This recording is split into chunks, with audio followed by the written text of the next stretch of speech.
ఉద్దానం రైతులు లబోదిబోం అంటున్నారు. వారి జీవన ఆధారమైన జీడి పంటకు గిట్టుబాటు ధర లేక అల్లాడిపోతున్నారు. ఎన్నికల సమయంలో జీడి బోద్దని గిట్టుబాటు ధర కల్పిస్తామని చెప్తున్న నేతలు గెలిచిన తర్వాత అటు సైడే చూడడం లేదని వాపోతున్నారు. అటు ప్రకృతి కూడా తమకు సహకరించడం లేదని కన్నీరు మున్నీరవుతున్నారు. మంచు ఎండతో పంట లేటుగా రావడం, స్థానికంగా ఉన్న పరిశ్రమలు ఆఫ్రికా నుంచి జీడి పిక్కలు దిగుమతి చేసుకోవడంతో తమ భవిష్యత్తు అంధకారంగా మారుతుందని ఉద్దానం రైతులు మనోవేదకు గురవుతున్నారు.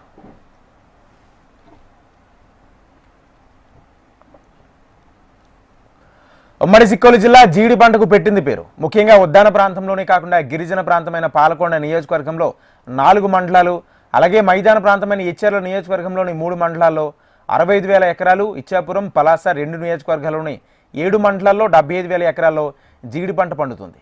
ఈ పంటపైనే ఇక్కడ రైతులు ఆధారపడి జీవనం సాగిస్తున్నారు. అయితే జనవరి నెలలో రావాల్సిన పూత ఏప్రిల్ నెల ముగుస్తున్నప్పటికీ ఇప్పుడిప్పుడే పిందె వస్తుండటంతో ఈ ఏడాది కూడా పంట దిగుబడి తగ్గే అవకాశాలు మెండుగా ఉన్నాయి. మరోపక్క విపరీతమైన మంచుతో ఉన్న పువ్వు రాలిపోవడంతో రైతులు దిగులు చెందుతున్నారు.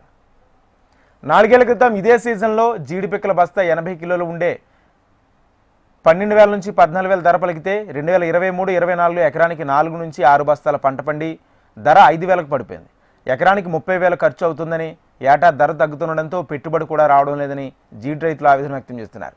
ఉమ్మడి సిక్కోలు జిల్లాలో ఉద్దాన ప్రాంతంతో పాటు మైదాన ప్రాంతాలైన లావేరు, ఇచ్చెర్ల, సింగడం, రణస్థలం, గిరిజన ప్రాంతాలైన సీతంపేట, భామిని, పాలకొండ మండలాల్లో 65,000 హెక్టార్లలో జీడి పంట సాగవుతుంది. ఇదంతా తిత్లీ తుఫానుకు ముందున్న లెక్క. విపత్తు తర్వాత జీడి పంట సర్వనాశనం అయిపోయింది. చెట్లు నేలకొరగడంతో దిగుబడి పూర్తిగా పడిపోయింది. నిత్యం తెగుళ్లు వెంటాడుతూనే ఉంటాయి. ఇక ప్రస్తుతం మార్కెట్లో కిలో జీడిపప్పు మొదటి క్వాలిటీ 880 రూపాయలు కాగా, ఇదే జీడిపప్పు హైదరాబాద్ బేగం బజార్లో 1,500 రూపాయలు ఉంది. రెండవ క్వాలిటీ 775 రూపాయలు ఉంటే హైదరాబాద్లో 1,000 రూపాయలు పలుకుతుంది. ఆఫ్రికా నుంచి దిగుబడి చేసుకునే ఫస్ట్ క్వాలిటీ 100 కేజీల జీడిపప్పు బస్తా 11,000 నుంచి 12,000 ధర పలుకుతుంది. రెండో క్వాలిటీ అయితే 9,000 నుంచి 10,000 వరకు ఉంది. అయితే అక్కడ పిక్కల్లో ఉన్న పప్పు టేస్ట్ ఉండదని వ్యాపారులు చెప్తున్నారు. కానీ విదేశీ పప్పు పరిణామంలో పెద్దదిగాను, చౌకగా లభిస్తుండడంతో వాటిని ఎక్కువగా వ్యాపారులు వినియోగిస్తున్నారు.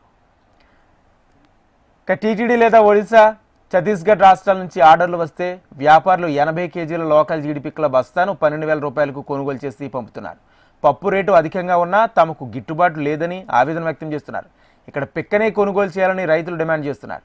విదేశీ జీడి పిక్కల కన్నా ఇక్కడ జీడి పిక్కల నాణ్యతగా, రుచిగా ఉంటాయని చెప్తున్నారు. విదేశీ జీడి పిక్కలను ఏడాది పాటు బ్యాన్ చేస్తే మన జీడి పిక్కలకు ఎక్కువ ధర ఎందుకు రాదని ప్రశ్నిస్తున్నారు.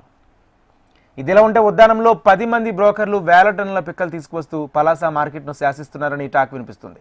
ధరలు సైతం వారే నిర్ధారిస్తుండడంతో ఇక్కడ జీడిపప్పుకు మార్కెట్ తగ్గి గిట్టుబాటు లేకుండా చేస్తున్నారని రైతులు మండిపడుతున్నారు. జీడి పరిశ్రమల కేంద్రం ఏర్పాటు చేసి రైతులకు అవసరమైన సలహాలు, సూచనలు ఇవ్వాలని, మేలు రకమైన జీడి వంగడాలు అందించాలని కొంతకాలం డిమాండ్ చేస్తున్నా ప్రభుత్వం పట్టించుకోవడం లేదని అసహనం వ్యక్తం చేస్తున్నారు. అలాగే జీడి పిక్కలను నిల్వ ఉంచడానికి సరైన గోదాములు లేక రైతులు ఇబ్బందులు పడుతున్నారు. జీడి పండించే కంటే ప్రత్యామ్నాయ పంటలు వేసుకోవడమే మేలని రైతులు భావిస్తున్నారు.